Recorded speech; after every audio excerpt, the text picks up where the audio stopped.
Going live can supercharge your podcast growth. Discover how live streaming builds authentic engagement, leverages algorithms in your favor, and opens new promotional avenues from podcast and growth expert Christoph Trappe. Welcome to the Podcasting Secrets Show, where successful creators share their best stories, secrets, and strategies. I'm your host, Nathan Gwilliam. Hello, incurable creators. For this episode, I'm joined by Christoph Trappe. Christoph is the Director of Content Strategy at GrowGetter. It's a growth marketing and market research firm. Christoph has written a 3-book marketing series, including a book about live streaming. It's called Go Live, Live Podcasting for the Win. He's an accomplished blogger, and you can see his blog at christophtrappe.com. He has driven content strategy and market research for growgetter.io clients, and he is a global speaker. Thank you so much for joining us for this episode, Christoph. You bet. Nice to see you, Nathan. Really looking forward to it. Can you start off by sharing with us your podcasting journey? I've been podcasting for probably a decade, but at the beginning, it was very different. It was super hard, in my opinion, to get your podcast even on Apple Podcasts, or I think it was called iTunes at that point or something like that. And I was just doing it on my website, like record different interviews and kind of upload them there, and didn't want to get too involved in the technical side. And then at some point, I started just recording them with my phone, which was then called Anchor.fm. That has since been acquired by Spotify. In fact, I still remember when I did an interview with Seth Godin, who's, of course, a big, big name out there. Yeah. I'm sitting on my couch with my phone in my hand, and I'm interviewing him and downloading directly to Anchor. At that point today, I do all my shows of the business storytelling show are live streamed. Then they go to the podcast channels like all the podcasts do. And then it actually goes on TV as well, dbtv.tv, and which is the reason why it's 24 minutes, right? Because of the ad breaks. That's the spot I have on there. And so it's just kind of interesting how it has evolved from like, oh, we'll do it on the website. Here's an audio embed to we'll do it on the phone. And now I have this full-fledged, let's call it a studio, Nathan, right? You can see I have sound panels behind me. I have 1, 2, 3, 4, 5, 6, 7 lights on me, which seems a little overkill on a podcast, but I know we're doing video. So, it's a night and day. And my tip, honestly, to people always is you don't have to start with 7 lights. Start with 1 in front of you. Start with 1 microphone in front of you. And don't, compare yourself to my 644th episode when you're doing your first episode. Yeah, definitely. Just get started. And I'm surprised at some people that can even do it successfully from their iPhone, or they can do it successfully from their MacBook. It's not as hard as you think to just get started, and then you can improve as you go. Really important point.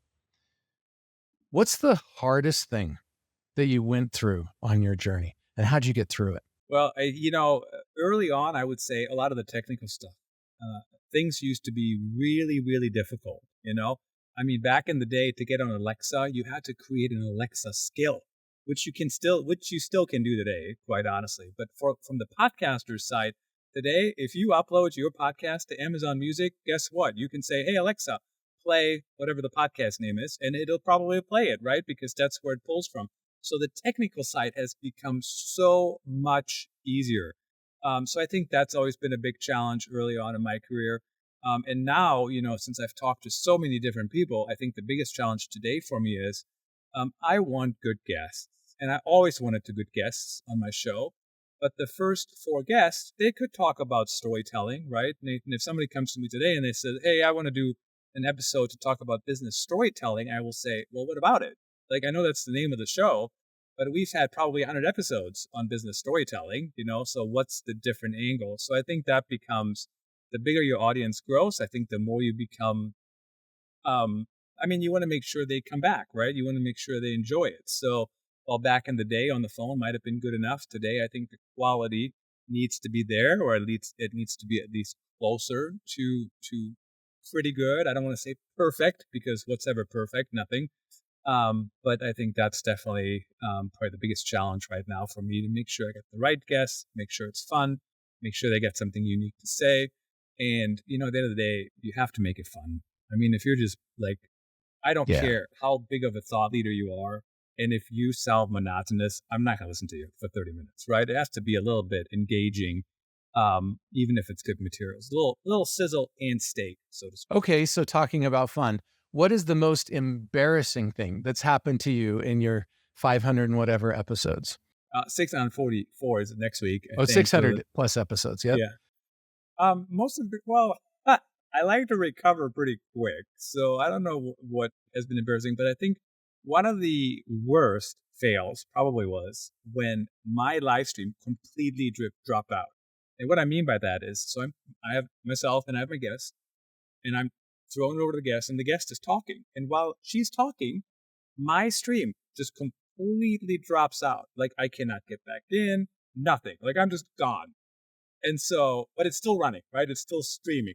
Nobody knows why, whatever. But she's still talking. And at some point, she's done talking, right? But I never come back because I'm gone. So she's like, what's going on? Like, are you still there? And basically, at some point, she says, well, I don't know what's going on here. Must be a technical issue. Goodbye. And she just left the stream too. But that's kind of like, if you think about a fail, that's probably the biggest fail. Now, on the flip side, what could I have done about that?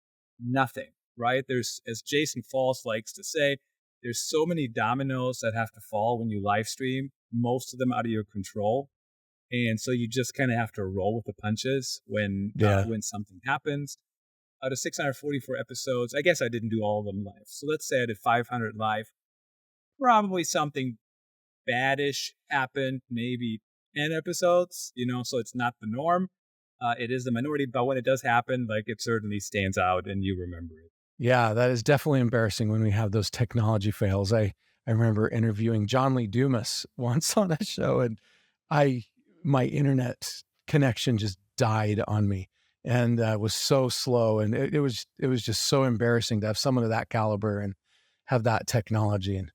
And I improved my technology. I got Starlink, doing everything that I can to help Yep. prevent the same fail from happening again. But that is embarrassing, and you just got to roll with it and learn and put yourself in a better spot so that doesn't happen. What are some of the things that you could do? Just like I improved to Starlink and got a better internet connection. What are some of the things that you can do to increase the chance you're not going to have a fail on your live stream? Automate as much stuff as you can. And I'll give you an example. I think you do this too. Maybe I'm wrong. But so if you sign up for my podcast, so first of all, if I invite you on my show, I will send you a Calendly link. I'm sorry. If you're one of the people that doesn't like Calendly to book anything, you cannot come on my show. Like, I'm sorry. Like, Yeah. maybe if you're like a really big name, perhaps. But I need you to, on my Calendly, right? I have all the stuff and it says, here's what it's going to be. Here's what we're going to be doing. So I set the expectation of how long it is, where it goes, blah, blah, blah. And then I make sure that people know that they need to have a good setup. Now, they don't need 7 lights. They don't need a highly professional microphone, but they need something so it sounds good and it looks good, right? To an extent, as good as it can look. And I make them check a box, right? Yes, I understand that that's important and that's my responsibility. I also tell them about all the other things we're going to be doing. And then it's just setting the stage. Then 8 days out, I send them an email automatically. And I say, here's what we're going to be doing. Just a reminder, I'm going to start promoting it tomorrow. If there's any changes in topics or schedules, now is the time to let me know. Because then a day later, I get an email for myself, automated, to remind me to now start promoting the show. And then they actually get another email the day before, blah, blah, blah, letting them know to show up at the top of the hour. So I think this is actually very different from a lot of live streamers, Nathan. So sometimes live streamers, they say, hey, we'll go live at noon, like, whatever. And they set the invite for noon. And then as soon as they're done, they go, please show up 10 minutes early. It's like the doctor's office. And I hate this at the doctor's office too, because we just agreed to noon and now it's 10 minutes early or 15 even for some. So I usually book the slot, let's say noon, and then we go live at 12:15 or 12:10 or something like that, because I think it's super rude when people do that. Quite frankly, I think it's rude when the doctor's office does it too. But so anyway, so I think just to kind of set that environment, to have a few minutes to chat, to make it, to build a little bit of a rapport. And then you kind of go through all the different things like, hey, okay, what's your book? Let me throw up your book if they have a book. what website should we put at the bottom? I have a ticker at the bottom, so I make them feel comfortable. About we care about your story, and I can tell them about what we're going to be doing. And I run all my episodes through Otter AI, so this comment is completely data driven. So 100% of the time, right, on the podcast, my guest gets about 70, sometimes 65, roughly, and I usually get about 30 to 35. And the reason I bring that up, because I want to make sure they get most of the floor, but they don't get the entire stage, right? So and they don't have to feel that pressure to just be talking and talking and talking. So tell your Right. story. I'll tell my story. You tell your story. We bat it back and forth. So I kind of talk about that. It's a conversation. Just, have fun, share what you want to share. If you misspeak, explain it as soon as you catch it, because we're live. And just roll with the punches. I mean, just have fun. I think we got a little bit ahead of ourselves in that this show is about podcasting secrets. And usually I ask my guests, what is your secret sauce? What's your best secret for podcasting? And I think we just dove into your best secret. Is live streaming your biggest secret to success for podcasting? Probably is. And the reason I still think the live streaming of a podcast is important, because building a podcast is actually really, really hard, right? As we all know. Yeah. And building a following. And I know there's so many different channels, and like now Google Podcasts is going away. And, what if that was your highest performing channel? I mean, maybe it wasn't, but I'm just saying, do you know what I mean? It is pretty hard. And so I'm a big fan of really getting the most out of my podcast. And so I live stream them to LinkedIn, YouTube, and of course, the YouTube video now also goes to YouTube Music, because it's set as a podcast playlist. So make sure you do that. I also still live stream to X. I don't really do much on there right now. It really has changed quite a bit in the last year or whatever it's been. But I still stream there because, no skin of my back. What's interesting about X, I get a couple hundred views of the live stream, which is kind of crazy, because everybody says they're leaving X, and then I actually get more views on X right now than I probably did 2 years ago. So I don't know why that is, but my point is, so that really illustrates, streaming to the channels where you already have a following, right? It can actually build your podcast quicker. I know it doesn't show up in your Spotify stats or your Anchor or Buzzsprout or wherever you're hosting your show, but at the end of the day, it still helps your show grow, right? And people hear about it. So I'm a big fan of that. I don't know if it's a secret sauce necessarily. I mean, I talk about it freely, wrote a book about the topic, but I think if you're launching your podcast today, I think it's like, I don't know why people wouldn't do it, to be fair. Yeah, one of the biggest reasons I've seen to live stream is the algorithms.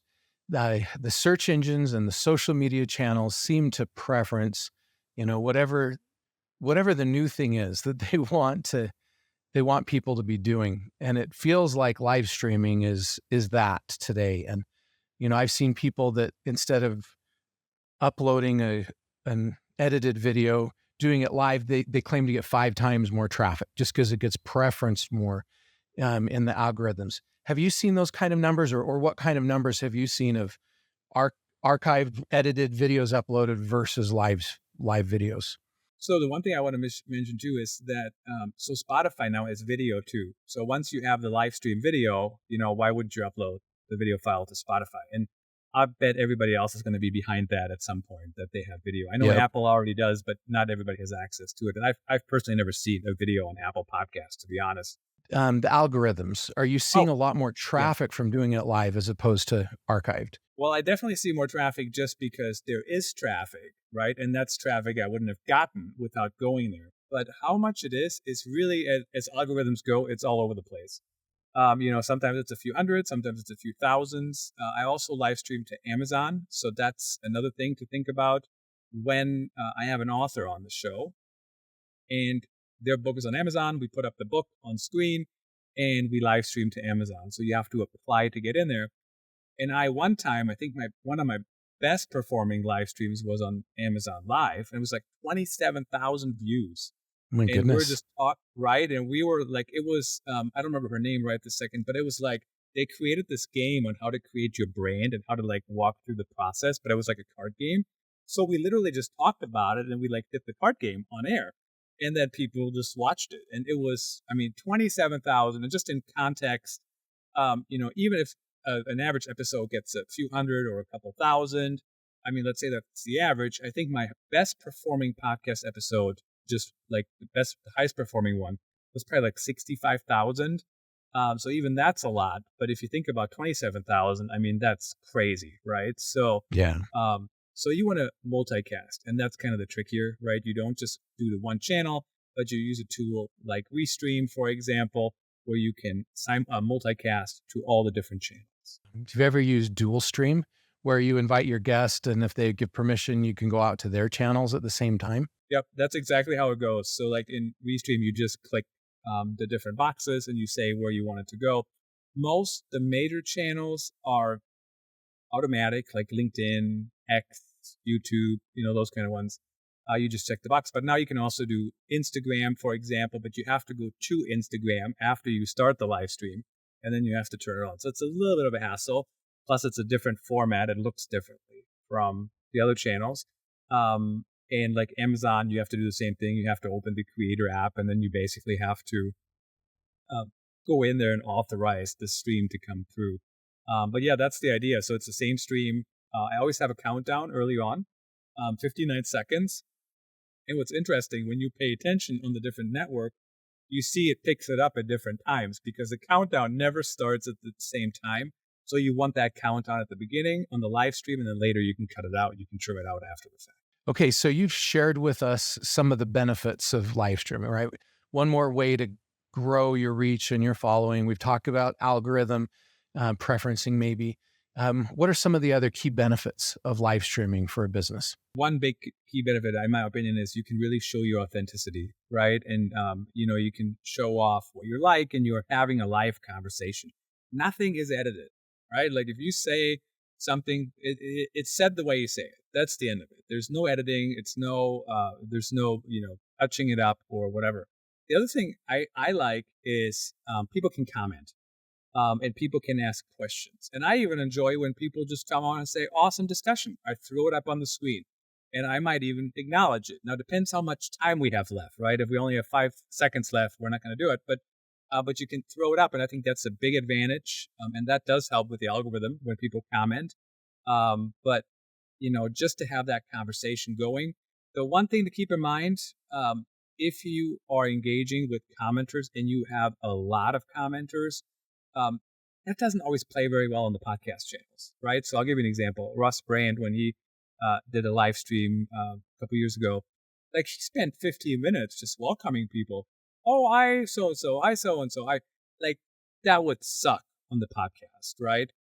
Like you have to cut that. Like that works on the live stream, but does not work on the podcast. So you have to kind of weigh those different things as well. What are the 3 most important strategies that a podcaster needs to know to be successful with their live stream? The biggest thing always is, what's your goal? What's the point of the podcast? And you really want to be crystal clear on that. I would not recommend for it to be, we want to drive $5 million in sales tomorrow after 2 episodes. That really typically doesn't work. I mean, every once in a while you see podcasts that go viral out there or something like that. But very rarely does that work, if ever, quite honestly. So make sure you understand what you're trying to do. Some companies, they invite prospects on their podcast. It's kind of like a sales call, but they're not selling anything. They're just building a relationship. So make sure you know what the goal is. Make sure you know what the format. How does it look? So on my show, the business storytelling show, it's actually, it doesn't feel that way, but it's very structured, right? Like here are the questions, here are the segments we go through, and you kind of have the same thing, right? What you're doing. It's actually really structured. So make sure you know the format. But I would not recommend to ask everybody the same questions unless they're always the same topics. But don't ask people the same questions because it might not be relevant. Ask them questions about whatever they're doing, and then be ready to go. Practice. Know you're going to get better. Listen back to your shows. See how it sounds. See how how everything worked or what didn't work. What can be better. And I think those are the main 3 things. I think the bonus tip, some people would like to call it that, I guess, is repurpose your content after the fact. And I take my content from my podcast for everything. I create, I don't even know what they're called, videograms in Opus clips, right? I just make the short video clips. I use them as YouTube shorts, TikToks, whatever. So I think that's a good one. I also take the entire episode and turn it into an article. I just did one actually. I did an episode yesterday with David Muirman Scott, and I took a segment of that podcast interview and turned it into my LinkedIn newsletter. And why not, right? And so because there's always in each segment, you talk about slightly different things. So each segment could actually be its own story, its own article, right? They're related, but they're not always the same thing. So I think those are the main things. Don't worry about equipment too much out of the gate. If you're going to worry about it, I would start with the microphone. Honestly, I think that's the biggest thing. If the audio is horrible, it's going to be really, really difficult for people to enjoy it. What's your favorite microphone you'd recommend? I currently use the Blue Yeti. So that one works. I also used to have one that was like hanging over me here. I don't even know what brand that was. But I think, $100, you probably don't need to spend much more than that. Yeah. If you search for Christoph Trappe on Amazon, you can find my storefront, and my mics are in there that I'm using. So I think this sounds good, right? Yeah, this sounds great. Tell me about the biggest mistakes people make when live streaming and how to avoid those. I think the biggest thing is people sometimes think about it like TV. They think it needs to be perfect. They don't roll with the punches, or they kind of stress out a little bit. So I think that's the biggest thing. Just kind of relax, take it easy, take a deep breath. Don't overreact. If something's going to happen, it's going to happen anyways. And then other than that, just get to the point of the story. And that might not even be a live stream issue. That could be just a podcast issue, or maybe a meeting issue, even at some companies.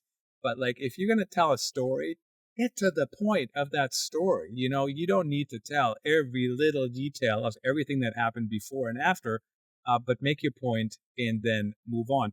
And the reason that's important, because a lot of live streamers and podcasters, they hack up their episodes, right? Like you probably do that, right? You do little audiograms or videograms. Yeah, And when we you do. get to the point of your story, what happens is it's way easier to get a good soundbite, and you want people to get a good soundbite because it's more promotion for you. And I can always tell when I have guests on the show, Nathan, that are rambling and rambling and rambling. I'm like, I bet you I will not get a single soundbite out of these folks. And then when I run it through Opus, there's not a usable clip in there because none of their stories are compressed. You know what I mean? Everything goes on and on and on and on, and nothing makes sense without the whole story, which is also not a good thing. You've talked a little bit about in the engagement with your audience when you live stream and putting some things up on the screen and how they can chat. Can you give us some tips and secrets about how to engage your audience when you're live streaming? Well, first of all, what I do is I promote my live stream a week out. So every week, a week before, I get the notification to push it out there. So that's the first way to do it. Tag the other person that's in it, and then it's kind of out there. If the algorithm does something with it already, fine. If it doesn't, fine too. And you can also invite people. You can actually go in there because it creates an event on LinkedIn, for example, and invite your connections. I wouldn't probably do that every week, but you could sometimes, or if you have a specific topic for specific people.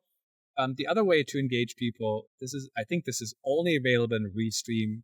Maybe I'm wrong by now, but they were the first ones to market with this. They have a simulcast feature. So if you come on my show, I start promoting our show, and then I send you the link to simulcast, so you can actually set up your own Restream account for free, and then it pulls over the stream when we go live, and it pushes it to your network, like to your LinkedIn, to your YouTube, wherever you want it to go, natively, like you're the live streamer. And then when people comment on your page, it shows up in our live stream together, and we can pull it up. So that's a really, really good way to do that as well. And then encourage people, once you're on air, tell people, hey, if you have a question, if you have a comment, feel free to chime in, leave a comment, we'll try to answer it. Some people put it on the lower third. Currently, I usually have the guest's website on the lower third. They don't have a website where it's super long. Maybe I put something else there, or maybe just go without it. But I've seen Amazon live streamers do that especially. They do. Make sure you follow, especially the follow button used to be very hidden, so they would try to get people to follow you. But they also say, ask your questions in the comments, so encourage people to participate. And then when they do, make sure you respond. Do you find you're able to do that by yourself, or do you need a producer, someone sitting next to you who's helping you weed through the comments and respond to them? And Well, when I do my show, I do it by myself. It's just me. But when I do the same thing for clients as the producer, and certainly, it is a lot of work to do everything by yourself, because you can't read and talk at the same time, right? As we know.